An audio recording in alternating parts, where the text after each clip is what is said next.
Well, Eric, I am so glad to get a chance to talk with you this week. And together we work at the Coleman Center, Yes. and we get the opportunity to talk about religion, leadership, and culture.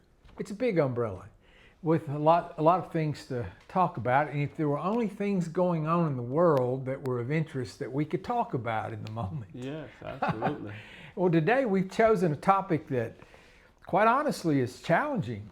It's challenging even on good days, in seasons when there's not as much conflict as there is in the world today. But we've chosen the topic, speaking truth to power, the courage and cost of prophetic leadership.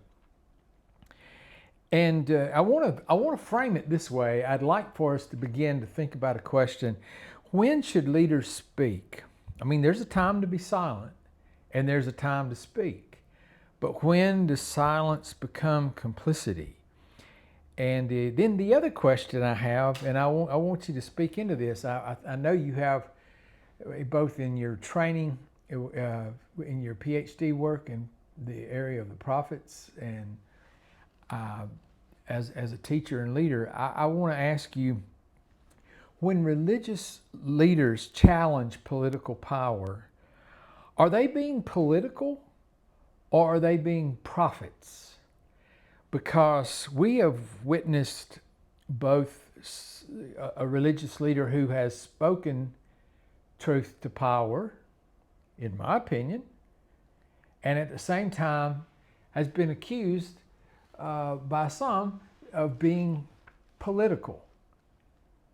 And I don't know about you, but I know I have friends. I know people who have deep convictions, but somehow think that religious leaders should just stay out of it. Don't get involved. And I think both of us have the same conviction that to do so is, to use the words of Martin Luther King Jr., silence can be treason. It can be an act of cowardice.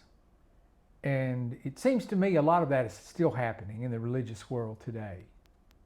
What do you think? Yes, it is amazing to me, and we cannot expect for political leaders to understand the role, the nature, and the role of prophets. Right.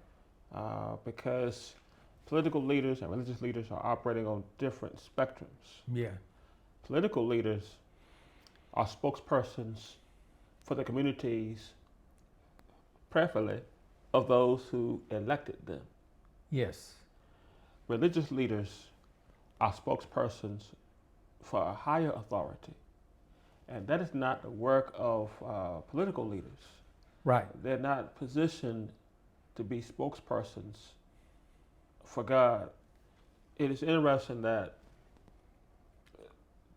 many of those who say religious leaders should not engage in politics have no issue when it comes to gathering together religious leaders that stroke the ego. You're right. Lay hands on political leaders to pray for them as they begin to launch what many view as is wars that are unjust.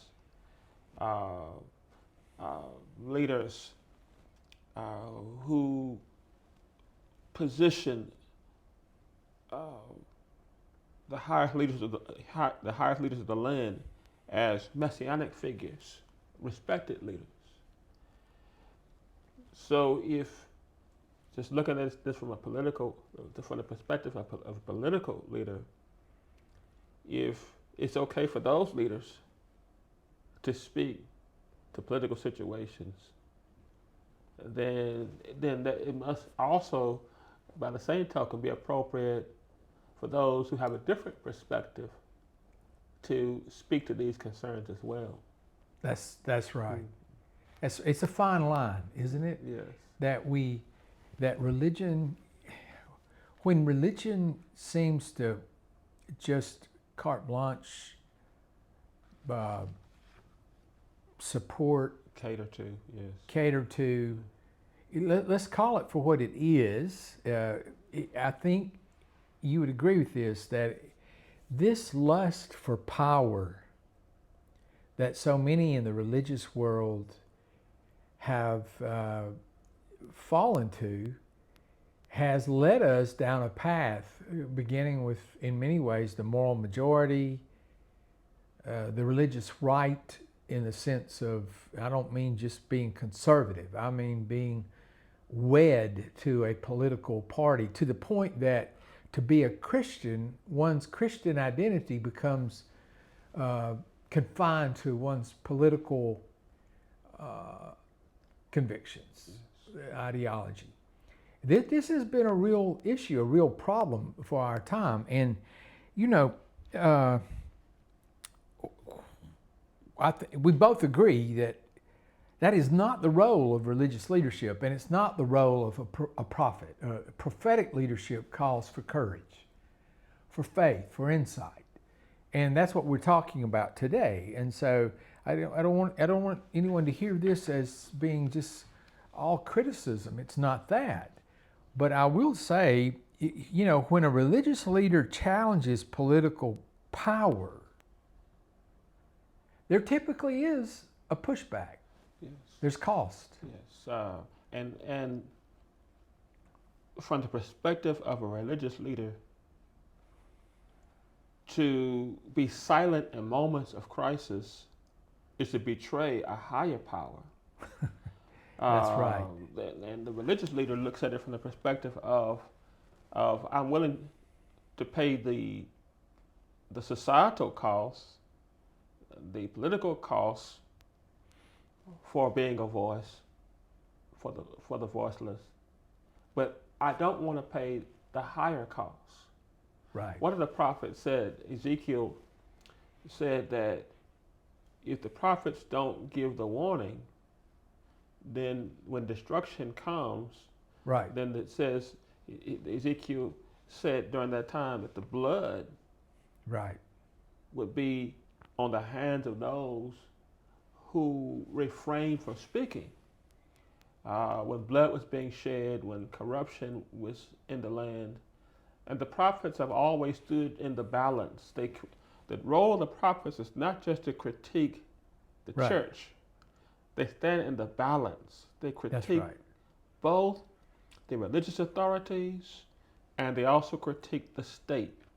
This is what Jesus did. Right. Jesus had a public policy manifesto in his Nazareth manifesto, where he described his role and his purpose and his function. He did not only speak to religious issues. He spoke to public political issues. He said that his role would be to minister and advocate for the poor, to minister to the imprisoned, Right. and to minister to the oppressed, and those who have been economically deprived. The year of the Lord. Yes. To right all economic wrongs. Yes. So Jesus had a public. Yes, he spoke and he preached those woes in the 23rd chapter of Matthew, which was directed at religious leaders, but he also stood tall. He spoke with conviction when it came to leaders such as Herod, Right. and Pilate, Yes. and Roman officers. So this is why Jesus was in that tradition of all of those prophets that Yes, that's preceded him. From Amos, woe to those who are at ease in Zion. Yes. To Jeremiah, this is the temple of the Lord, the temple of the Lord, the temple of the Lord. He's preaching to people who were coming into the temple thinking they were automatically fine the way they were. Yes. They could treat the poor any way they wanted, but as long as they observed the ritual. And what they were doing is substituting the shadow for the substance of their faith. And we are often caught in a time where religious leaders, especially prophetic leaders, are called to speak truth to power. And that's never an easy thing. You know, we have a great example of this past week, right? The Pope critiqued the war, and he got political backlash from it. But, you know, do you think he's being political or partisan, or is he being prophetic?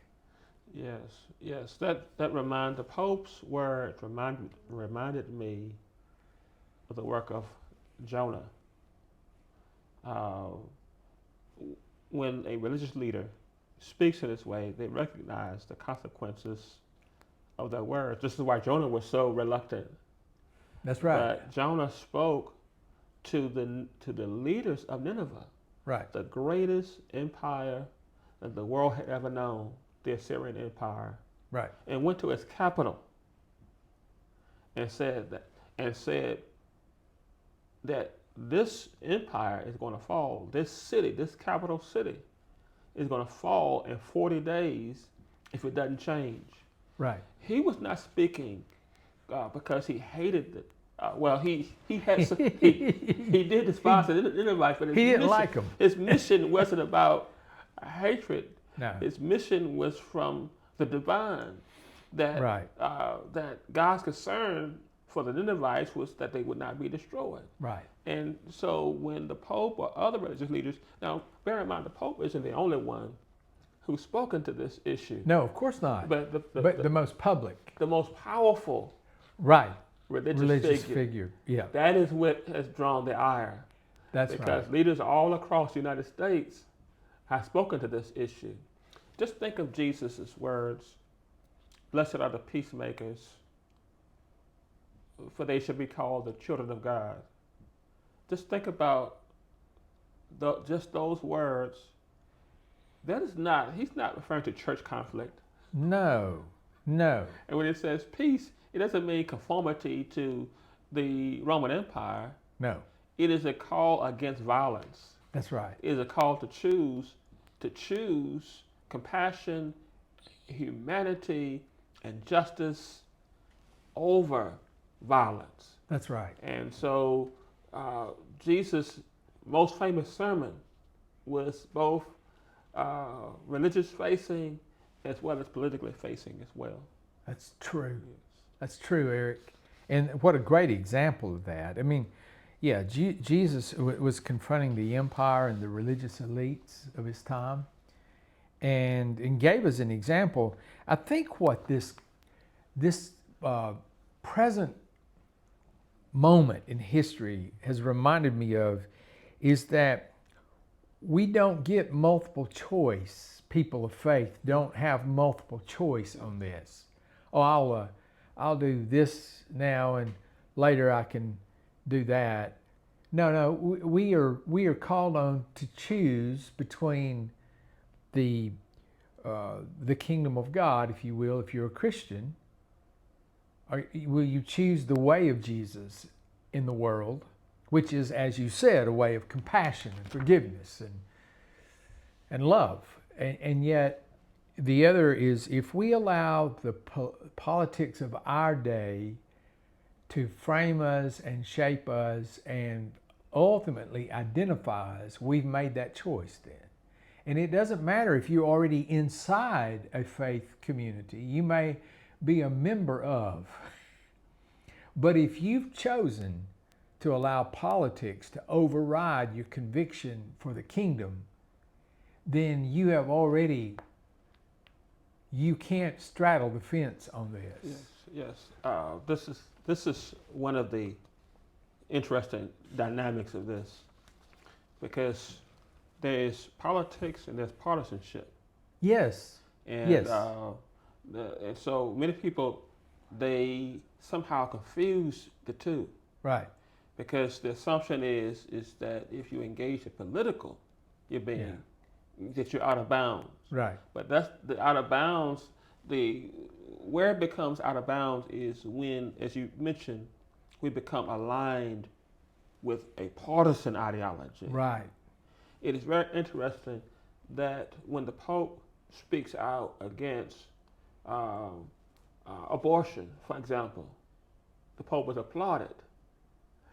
But simultaneously, that same ethic, Right. that same pro-life ethic, as it relates to uh, abortion, it's the same ethic that is against unjust wars Right. because it diminishes human life, it devalues human life, and what the Pope and others who agree with him are saying that if you truly pro-life, you have to be pro-life not just in one aspect, that you must be pro-life in all aspects, and war, the way that and war today, within the context of the military-industrial complex, is Right. antithetical Yes. to the life, human life that many say that they champion. Oh, that's so good, Eric. Yes. That's right. There's no consistency there. Yes. And see, prophetic leadership brings that out. Yes. It reminds us of maybe what we already know, but either have forgotten or prefer not to be reminded of. Yes. And for those who are in political power, who have political power, most people in political, at least some people in political power, don't want to be held accountable, don't want a dissenting voice. Yes. The prophet is always the dissenting voice, Yes. Yes. is always the one that's working subversively to bring about a change that looks more compassionate, more human, and for all people. And this is why silence, I think, is dangerous. I think silence at this moment is dangerous. I know it's well intended by many, perhaps, or we just prefer not to talk about this moment. But if you're in leadership, if you're in religious leadership, or in leadership in general, there are some things you cannot afford to be silent about. When people are being mistreated, when people are dying, when people are in harm's way, and we have a voice and don't use that voice, we become complicit Yes. to that suffering. And that is antithetical to what Jesus taught in the kingdom. And that's why prophets, I think, and practicing prophetic leadership today is more than challenging. It's costly. It can be costly. Yes. And that is this costly grace, as Bonhoeffer would Right. describe it, Yes, is what religious leaders have already taken in consideration. that's right. Religious leaders have been willing to do what politicians have not been willing to do, and that is to lay down their lives, if necessary, Right. for the sake of the gospel. That's right. Because the understanding is that the earth is the Lord's, not just the church's. Right. The religious leader cannot stay within the confines of the church because the earth is the Lord's. It says in the Hebrew Psalms, and the fullness thereof, Right. the world and they that dwell therein. So the United States doesn't just belong to the Lord.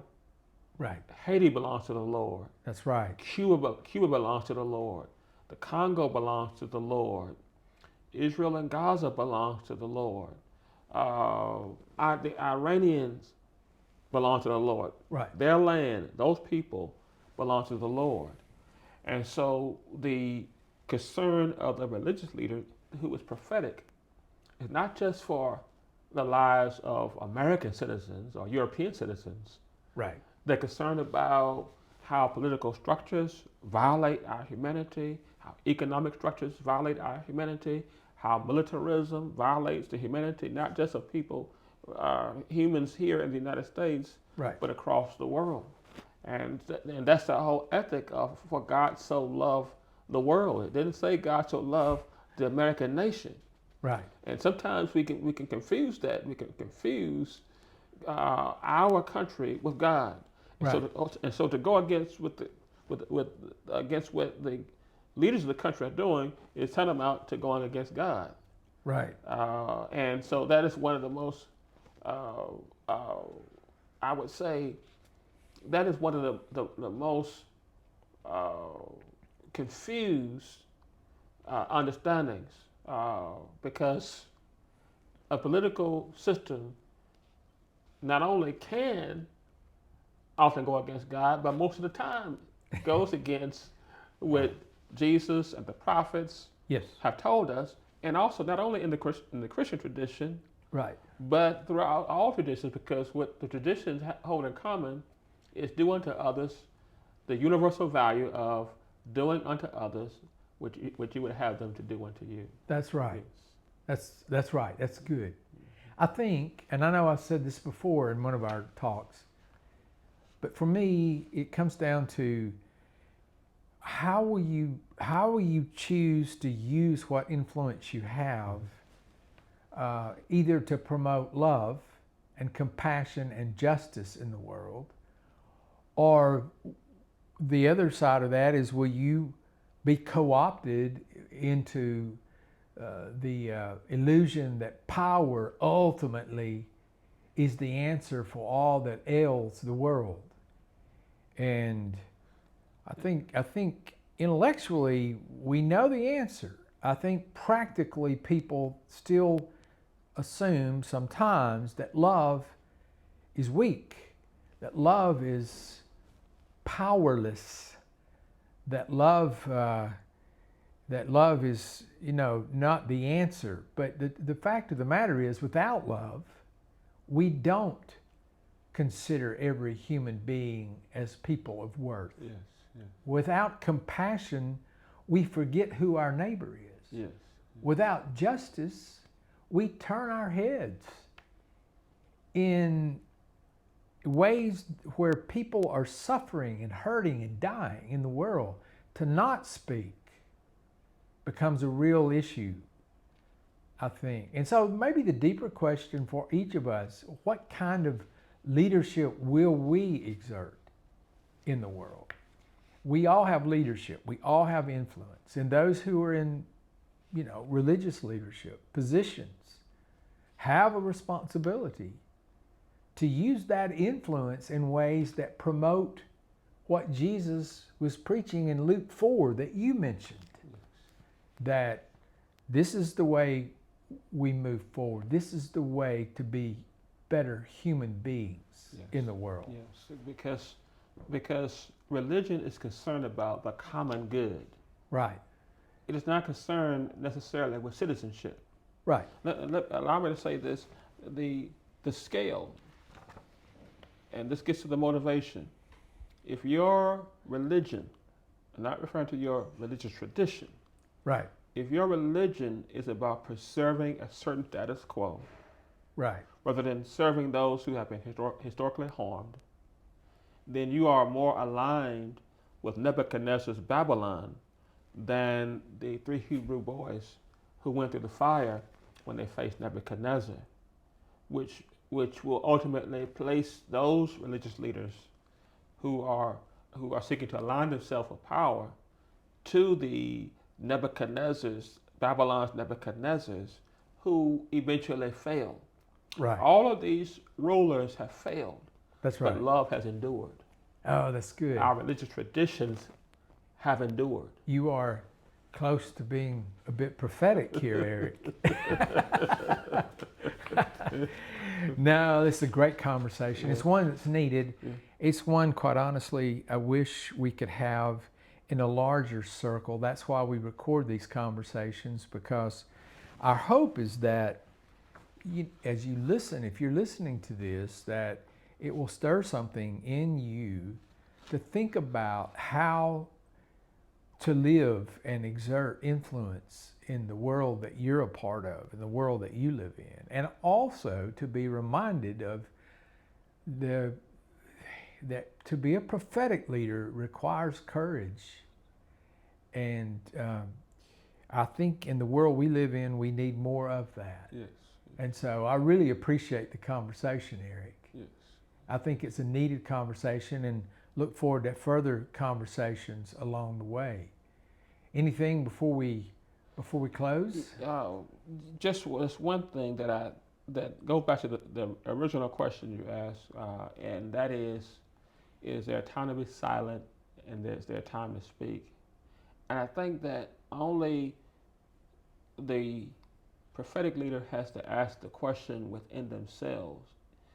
They have to ask the question, what is the cause of my silence? They be honest with themselves. Uh, Many choose to be silent because they believe a better time will come to speak. Right. But then there are others who are afraid of the consequences. And one cannot truly be in the tradition of the prophets or of Jesus, who gave the ultimate sacrifice. Right. If one is not willing to sacrifice their reputation, their position, their middle classness, or wealth, or cannot truly be within their tradition. So every leader, whether it be a God conscious political leader or a religious leader, have to ask themselves the question: if they choose to be silent, what is the motivation behind my silence, and who's being harmed? Is there anyone who is being harmed by my silence? And that's the question we have to ask ourselves. That is so good. Mm-hmm. Because so often we talk about the cost of speaking out, yes, and forget there is a cost to being silent. Yes, yes. So for today, we just will try to encourage one another and encourage others to use their voice indeed to speak out and to be prophetic in their leadership. And we appreciate you watching, and I hope that you'll share this with others. And if you want to reach us, you could always reach us here at Athens State through the Coleman Center. So Eric, again, thank you.